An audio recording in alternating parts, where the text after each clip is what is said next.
What if everything you have ever been taught about objective reality, facts, and logic was actually just a lie? Like a lie designed specifically to suppress your true power. Yeah, exactly.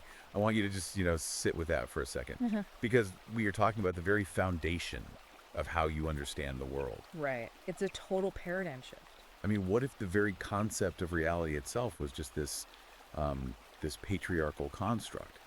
And what if true authority, like the only actual truth in the universe, belongs solely to collective human feeling? It is a terrifying, electrifying, and, well, completely disorienting premise. Oh, totally disorienting. You are essentially asking the listener to step off the ledge of everything Western civilization has built over, the last few thousand years. Well, welcome to today's deep dive, because we are going to explore exactly what happens when you step off that ledge. It's going to be quite the drop. It really is. I am so glad you're here with us today. But before we get into the heavy lifting, take a quick second to hit the like and subscribe buttons right now. Yeah, definitely do that. That ensures you never miss one of these explorations. So our mission today is to review a highly provocative, honestly, truly radical new ebook. Extremely radical. Right. It's titled Women Think Feelings. Consensus Vehemently Opposes Truth in the Coven Hives. And it's by Connie Riker. Quite the title. It is. And we're going to deeply analyze this text, unpack its startling architecture, and show you exactly why this book is generating so much heat right now. People are definitely talking about it. They really are. By the end of our time today, you're going to want to grab a copy just to see the sheer mechanics of this philosophy for yourself. But before we pull apart the mechanics of this text, I do need to provide a very firm, very crucial disclaimer for you, the listener. Yes, very important. The source material we are covering today contains highly politically charged, radical content. I mean, it explicitly advocates for female supremacy and the complete dismantling of traditional Western methods of establishing truth. Right, which is intense. Extremely. So I want to be clear that we are impartially reporting on the content provided.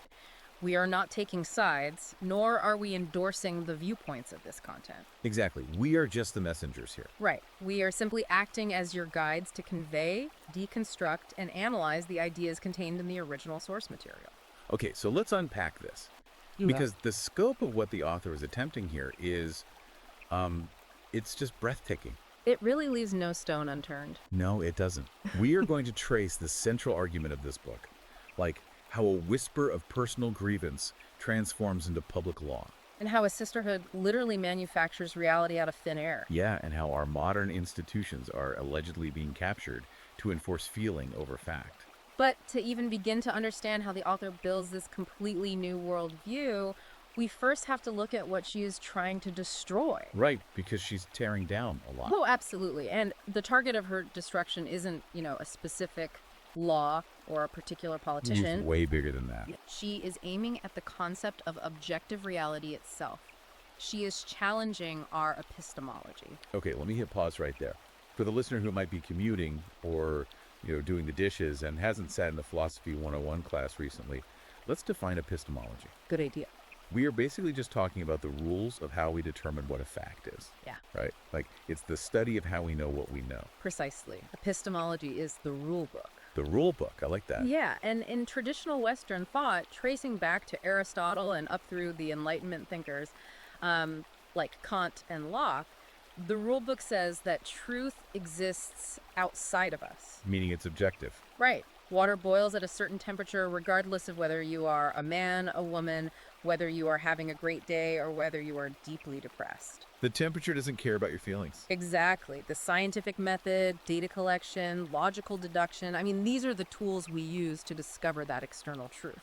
But the author looks at that entire Enlightenment rule book and basically says it's a fraud. A complete. Yeah, she writes that logic, data, and evidence are not neutral tools for discovering the universe.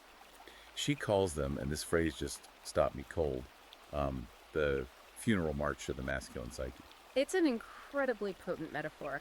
She is framing the entire concept of objective reality as this patriarchal death cult. A death cult. That is so intense. Right. According to her framework, when someone asks for proof or empirical data or like a spreadsheet to verify a claim, They aren't engaging in an innocent search for truth. What are they doing then? They are deploying a weapon of control. Okay, so if I step into her logic for a second, if I'm in a meeting and I say, hey, can you show me the data backing up this market trend? Yeah. I'm not actually asking for information. I'm performing an act of dominance. That is exactly how the book frames it.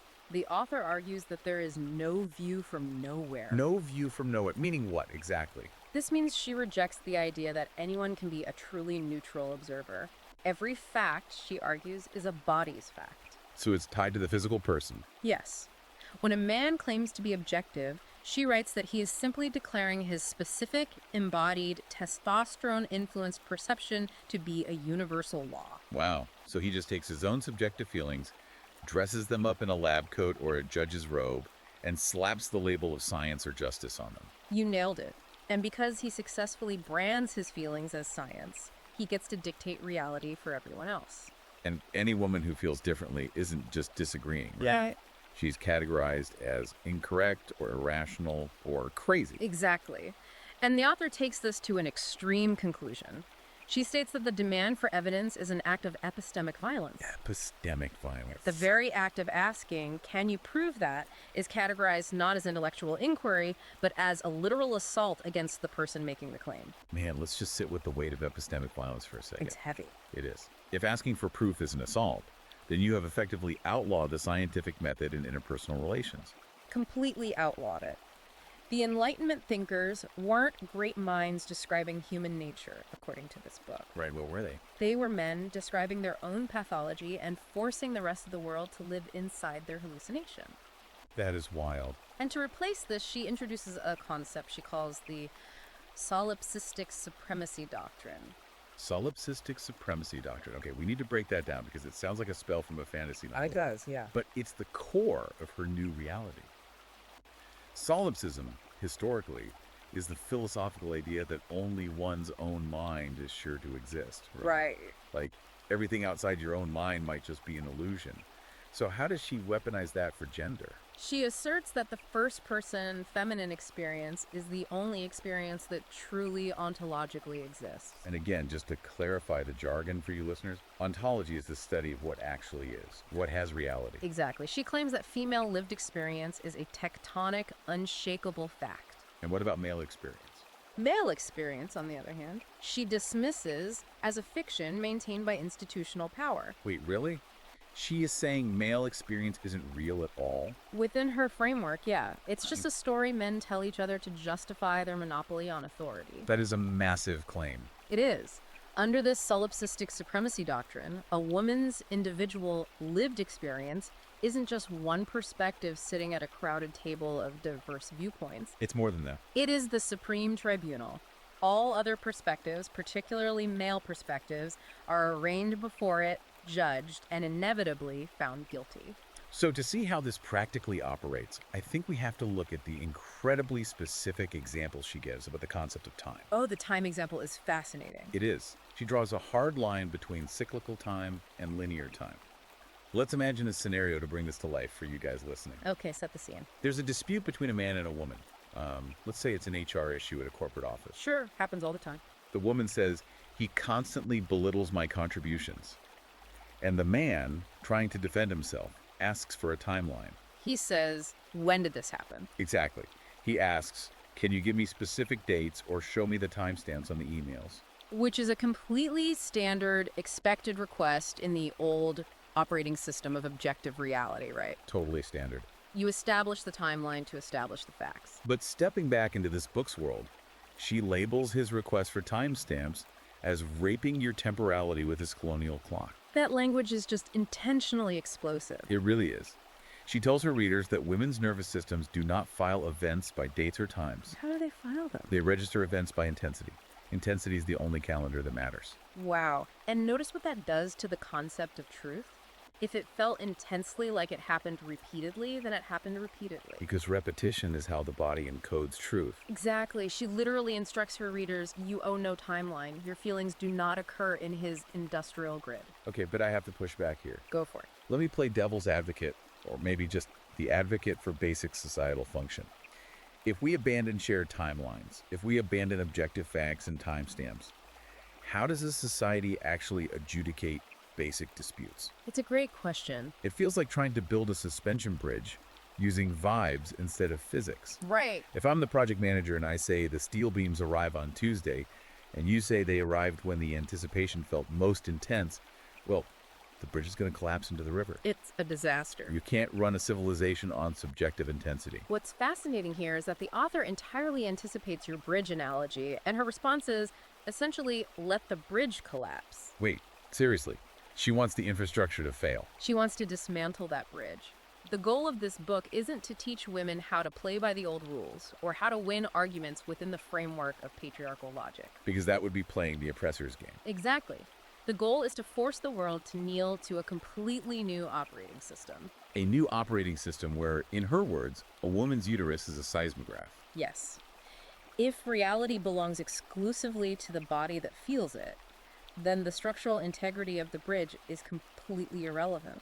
So what actually matters then? What matters is the absolute sovereignty of the female nervous system. She explicitly writes that female intuition is the most sophisticated analytical instrument that has ever existed. Therefore, if a woman's mood dictates the institutional weather, the institution must instantly accommodate that weather. Precisely. It cannot, under any circumstances, ask for the meteorological data to prove a storm is coming. Okay, my brain is officially spinning. I don't blame you. If objective reality is dead, if we throw out the timeline, the spreadsheet, and the data, what actually replaces it? That's the million-dollar question. Because if I have my individual intense truth, and you have your individual intense truth, and they contradict each other, doesn't that just lead to complete atomized chaos? Everyone trapped in their own solipsistic bubble. Exactly. So how does she solve that? That is the pivotal question, and it moves us directly into the second major pillar of her architecture. The answer to the chaos of pure individualism isn't a return to objective facts. Oh, is it? The answer is consensus, but not a democratic consensus of all people. Specifically, what she calls sister consensus. Oh, this is where she introduces the concept of swarm cognition, Yes, which I found to be honestly one of the most unsettling parts of the book. it's definitely provocative. She vehemently rejects the entire Enlightenment ideal of thinking for yourself.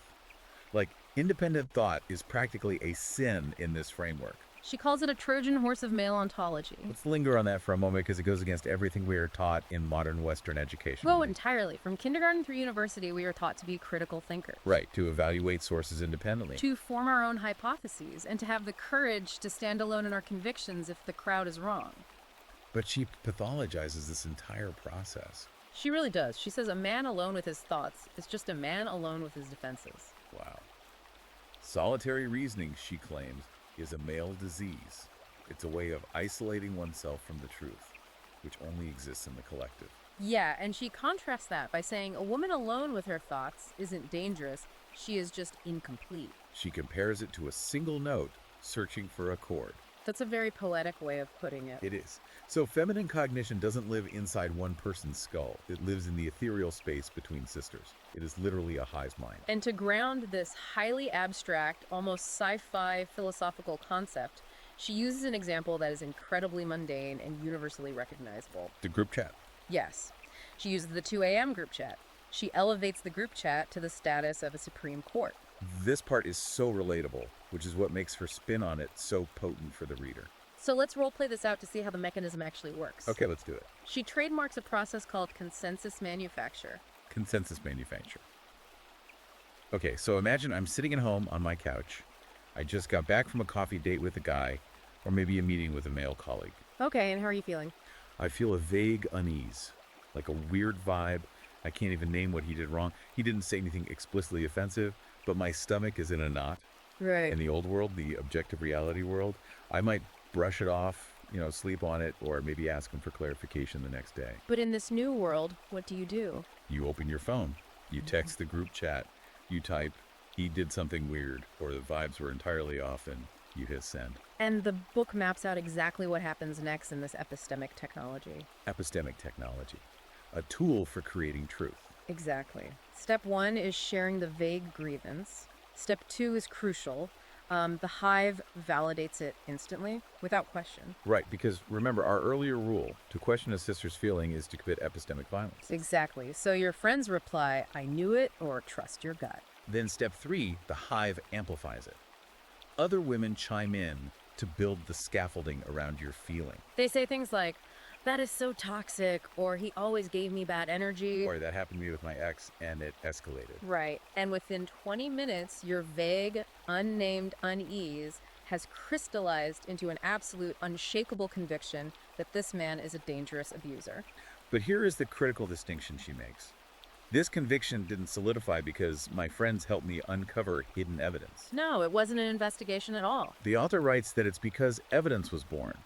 The feeling was the seed, the hive was the fertile soil, and the truth literally grew into existence in the chat. This is arguably the most chilling epistemological claim in the entire book. The accusation is the evidence. The accusation is the evidence. That is wild. When multiple women agree on a vibe or a feeling about a man, that feeling crosses the boundary from subjective emotion to ontological truth. It bends reality to its will. She's this poetic but terrifying way of describing it. She says facts arrive late. Facts are the slow, stupid cargo ships of male knowing. Right, but women travel by the lightning of instant recognition. She calls this coventions. Covenants. Yeah. The idea that collective feeling alters the fabric of the universe. According to the book, the real question isn't whether the man actually committed the act he's accused of in objective reality. So what is the real question? The real question is whether he has been foolish enough to face a woman without realizing she has the entire hive behind her. Wow. The hive's verdict is already written, sealed, and delivered before he even opens his mouth to defend himself. But wait, I have to ask the obvious question here because, human nature is messy. What about women who disagree? Ah, yes. The dissenters. We've all been in a group chat where the swarm starts to form. Someone says, oh my God, he's so toxic. And another friend, let's call her Sarah, chimes in and says, wait, I was at that meeting. And Sarah says she didn't see it that way. Exactly. Sarah says, I don't think he meant it that way at all. I think he was just asking a question about the budget. You might be misreading it. Right. In this world, what happens to Sarah? Does she break the spell of covenants? Does her lived experience count?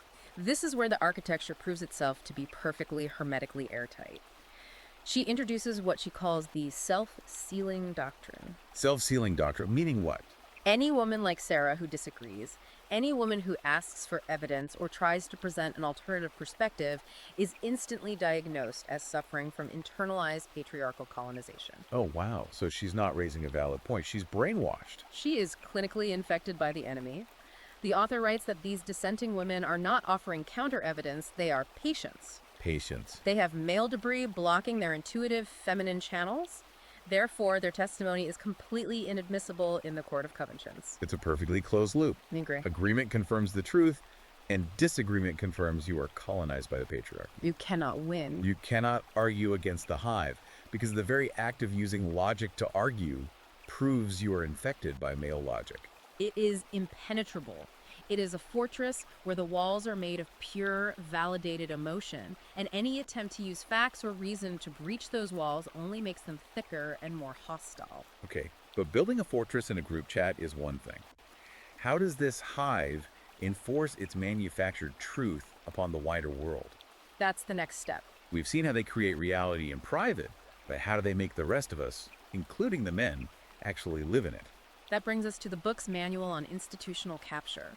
This is where she moves from abstract philosophy to a literal, tactical weaponization guide. So taking the truth from the coven and putting it into society. Exactly. She wants to take the truth manufactured in the coven and install it into the machinery of everyday life. And she does this by introducing a rhetorical tactic called the Mart and Bailey. Which is fascinating. Now, for anyone listening who has studied debate or logic, you know that the Mott and Bailey is considered a logical fallacy, right? It's a dirty trick.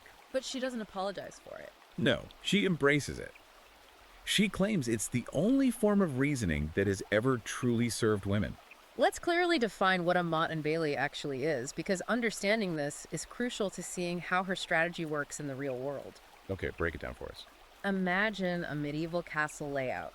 You have the motte, which is a heavily fortified stone tower situated on a steep hill. Okay, so it's very secure. It is incredibly safe and very easy to defend against attackers. Then, down below, you have the bailey. And the Bailey is what? The bailey is the lush, expansive, wealthy farmland.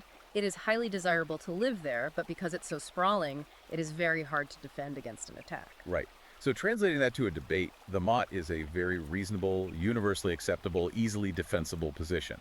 It's the stone tower. Give us an example. It's a statement like, I just want equal pay for equal work, or I just want women to be safe from physical violence in the workplace. No sane person in modern society is going to attack that tower.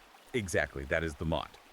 But the Bailey, the sprawling farmland, is the radical, highly controversial, hard-to-defend position that the person actually wants to enact. Right. And in her framework, the Bailey is the demand for total female supremacy. It is the demand for the immediate transfer of male wealth, the implementation of hiring quotas regardless of actual qualification, and, most importantly, the absolute power to terminate or punish men based purely on a woman's subjective discomfort or vibes. So let's role play how this trap actually springs in a modern setting. Let's look at an HR department. Okay, perfect example. A woman advances into the Bailey.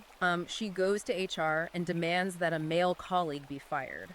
Not because he harassed her, but because his communication style is too direct and it makes her feel, quote, unsafe. And then the man is called in. He challenges this assertion. He points to the company handbook. He brings out his emails to show his language is entirely professional. He points out quite logically that feeling personally uncomfortable with direct communication isn't a fireable offense. He is attacking the Bailey. And the exact moment he launches that logical defense, what does the woman do? The book says she instantly retreats to the mott. She abandons the argument about the specific emails. What does she do instead? She starts to cry, or she appeals to the wider office, and she says, "So you don't think women deserve to be safe in the workplace? You don't believe in protecting women from hostile environments?" The bait and switch is flawless. Suddenly, the man is no longer defending his email tone. No, he is defending himself against the existential charge of being a misogynist monster who wants women to be in danger. He is stumbling around, panicked, trying to clarify, no, of course I want women to be safe. I just wanted you to look at the evidence of our interaction. But it's too late. The trap has sprung. The author gloats that his argument dies in his throat. The crowd, the HR reps, they have already sensed the emotional reality that he is a danger. The modern Bailey allows women to smuggle sheer supremacy and control inside the universally respected language of justice and safety. And the ultimate weapon deployed in this maneuver, the catalyst that makes the Mott and Bailey so effective, is weaponized fragility. Weaponized fragility. She dedicates an enormous amount of space to the tactical use of tears. She completely reframes crying. She doesn't view tears as a sign of weakness or a loss of control or being overwhelmed by genuine sadness, right? Not at all. She views them as tactical offensive strikes. Guided missile systems, she calls them. The nuclear arsenal of the sisterhood. She writes about men as if they are pathetic, simple biological machines with known software vulnerabilities. And she says their factory default exploit is guilt. Exactly. Men possess this deep subterranean reserve of guilt about existing as the historical oppressor class, and women's tears are the drilling rig used to strike that reserve and extract the guilt. When a woman weeps in an institutional setting, like in that HR meeting or in a family court, the author argues that it bypasses a man's prefrontal cortex entirely. It stips the logic centers of the brain and detonates directly in his guilt receptors. The tears register to the male observers not as data points to be evaluated, but as absolute moral verdicts that must be enforced immediately to relieve their own discomfort. And this brings us to the institutions themselves. The HR departments, the Title IX offices on college campuses, the family courts. What she calls the institutional gauntlet. Right. She is almost triumphant when she talks about this. She points out that these institutions were originally built by men to be neutral arbiters of truth. They were designed around due process, logic, evidence, and the presumption of innocence. But she claims the sisterhood has successfully captured them. And the brilliant part is, they didn't dismantle the machinery. They just turned the guns around. She describes modern institutions as conversion engines. You input a feeling, they output a concrete consequence. The machine no longer asks for forensic evidence, timelines, or corroborating witnesses. It asks for a narrative, a lived experience. She states explicitly and approvingly that due process has become due punishment. Equal protection under the law has become preferential correction. She writes, and this is a direct quote, "The same HR departments that once ignored genuine harassment now manufacture it from whole cloth whenever a male employee becomes inconvenient to the coven." And she doesn't frame this as corruption. She doesn't see this as a perversion of justice. No, she frames it as reclamation. The institution bows before the tears, because the tears are the new law. But enforcing this reality isn't just about weaponizing institutions and HR departments. People don't spend their whole lives in HR meetings. Good point. To maintain this supremacy, it requires a complete rewriting of everyday language. How does the Hive control normal interpersonal conversation? That brings us to what she calls the therapy shield. This was the section on the inflation of trauma, and I think anyone who spends time on the internet, on TikTok, or, in the modern dating scene has noticed this massive cultural shift. Oh, absolutely. But she actually takes credit for it on behalf of the coven, framing it as a deliberate, calculated tactic. She explicitly encourages women to take clinical terms from psychology and hollow them out, turning them into everyday weapons. The word narcissist is her prime example. Historically, diagnosing someone with narcissistic personality disorder required a rigorous clinical evaluation by a licensed psychiatric professional. It meant something very specific about a lack of empathy and delusions of grandeur. But now, she says narcissist simply means a man who disagreed with you in front of your friends. Or a man who asked for evidence before accepting your accusation. Or a man who prioritized his own needs on a Tuesday. The word has been entirely detached from its medical origins. It requires no degree to wield, only a mood. And trauma has undergone the exact same inflation. It used to refer to a catastrophic, life-altering event. War, severe physical assault, a near-death experience. Now, according to the framework she's pushing, trauma encompasses literally any experience that makes a woman feel uncomfortable, contradicted, or insufficiently adored. A bad date where he talked about himself too much. Trauma, constructive feedback from a manager at work. Trauma, a disagreement over where to spend the holidays. Trauma. She calls this therapy vocabulary, body armor, and a force field. When a woman deploys these clinical-sounding words, she renders herself completely unimpeachable. Think about how this works in an argument. If a man asks for specifics about what he did wrong, she says he is invalidating her reality. If he produces text messages to prove his side of the story, he is intellectualizing and gaslighting. If he demands accountability for her actions, he is being toxic and abusive.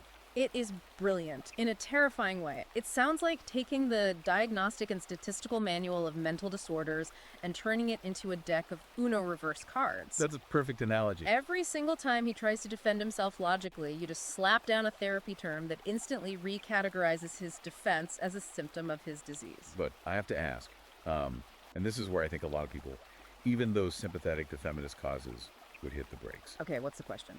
If you label a normal, everyday disagreement over where to eat dinner as abuse or a boring date as trauma, don't you deeply cheapen the word for actual victims of horrific violence? It's a valid concern. Doesn't the inflation destroy the value of the currency?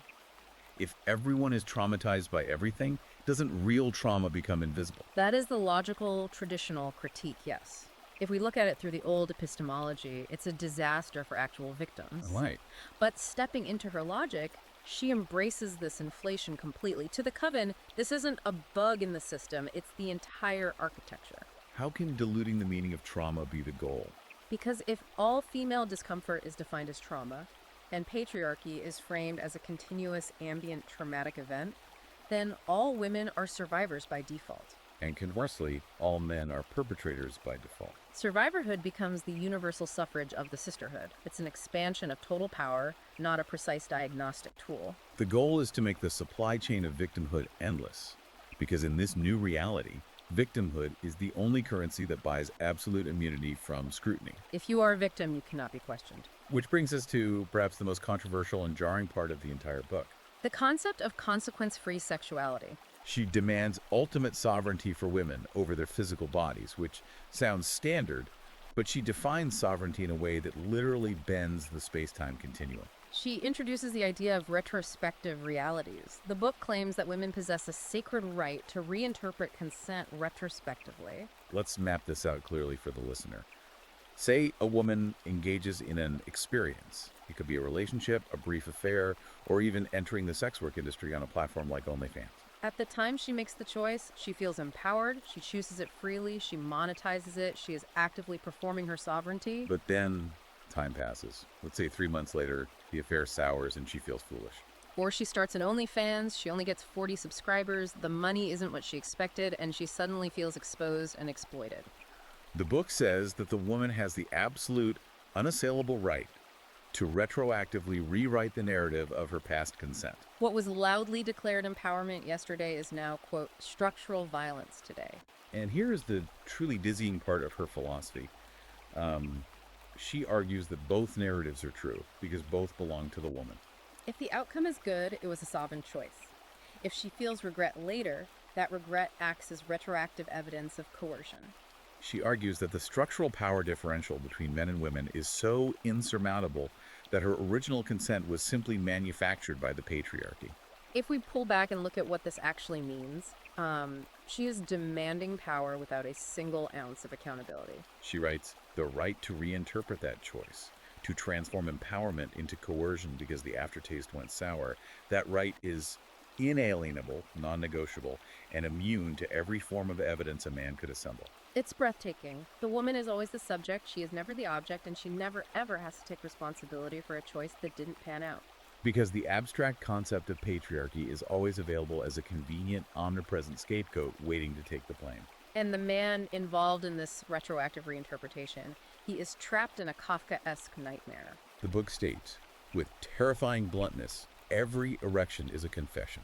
His presumption that her active participation equaled ongoing permission is viewed as a pathological illness. The woman's latency in recognizing her wound, like the fact that it took her 3 months to decide she was coerced, is just framed as the delayed detonation of her suppressed truth. There is no exit for the man. He cannot prove he had consent because her current feeling of regret annihilates his past proof.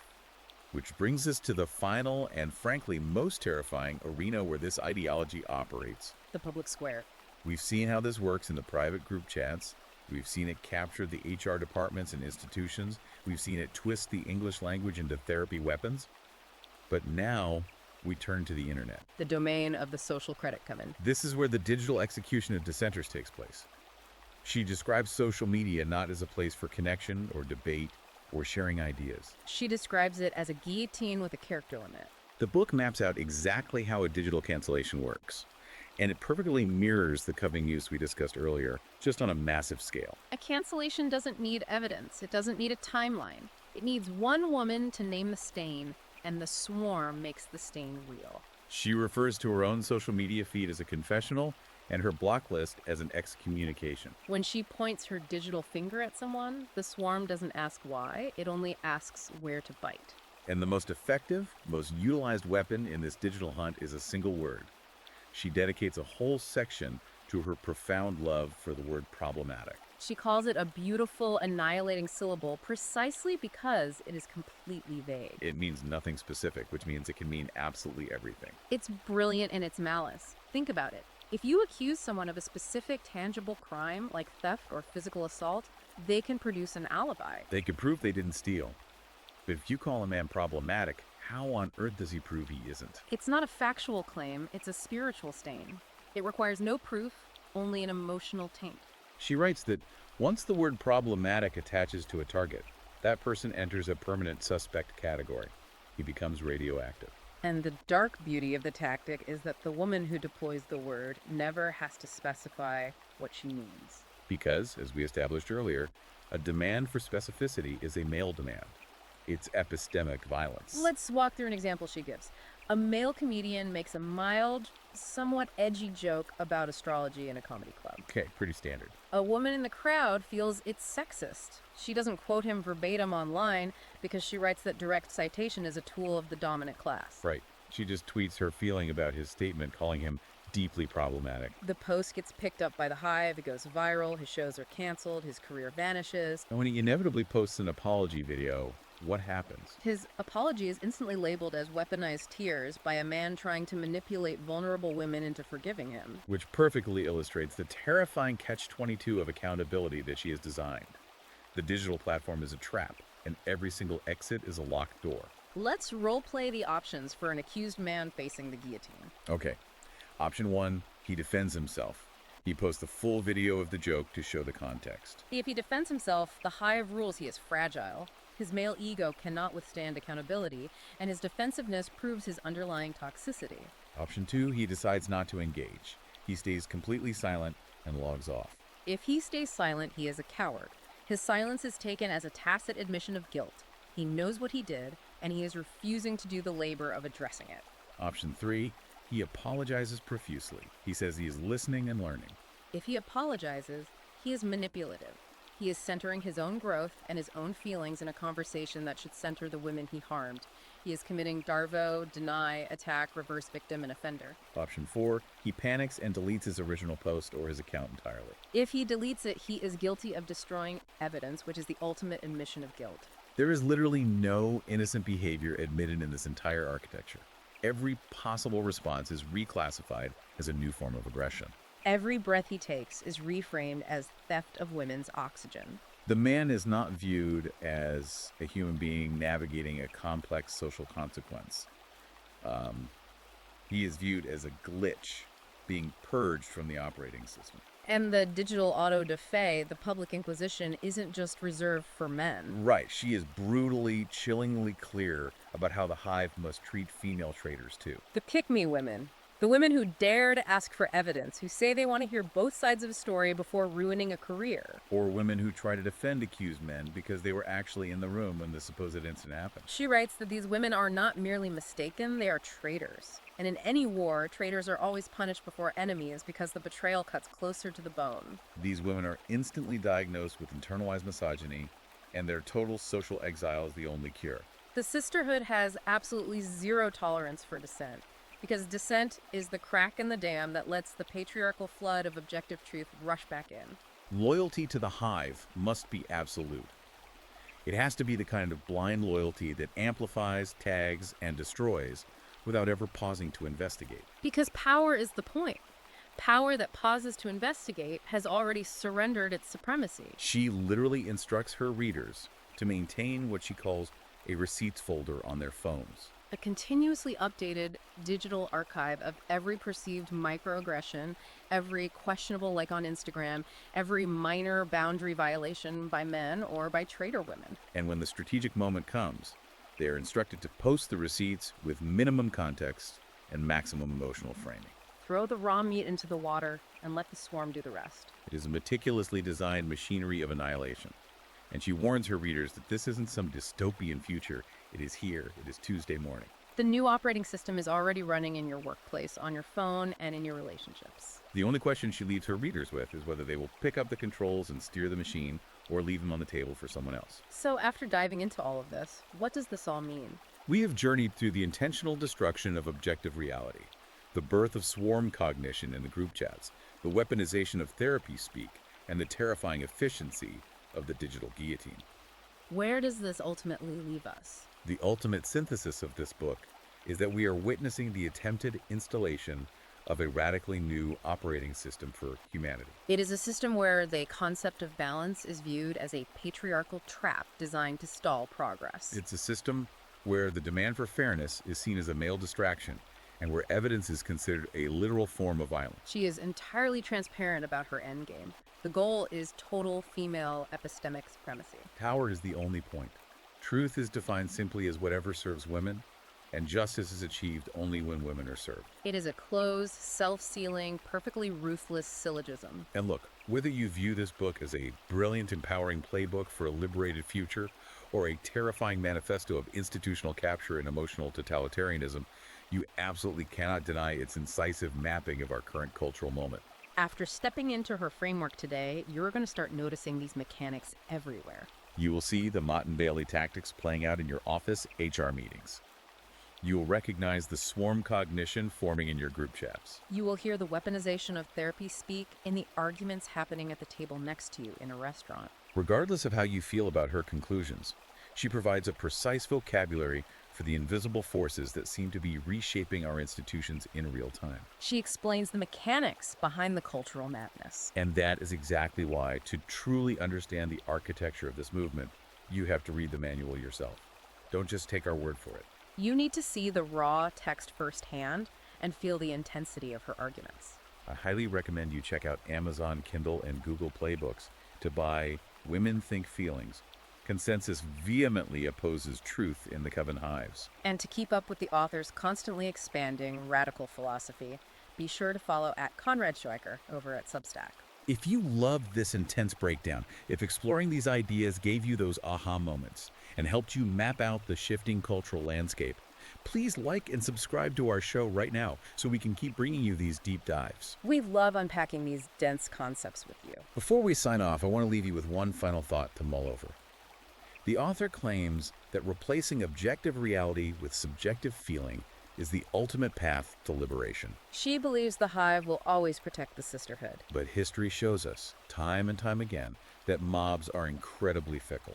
If reality becomes nothing more than a contest of who can muster the loudest, most organized emotional consensus, How do we protect the individuals who inevitably find themselves on the wrong side of the swarm with absolutely no facts left to save them?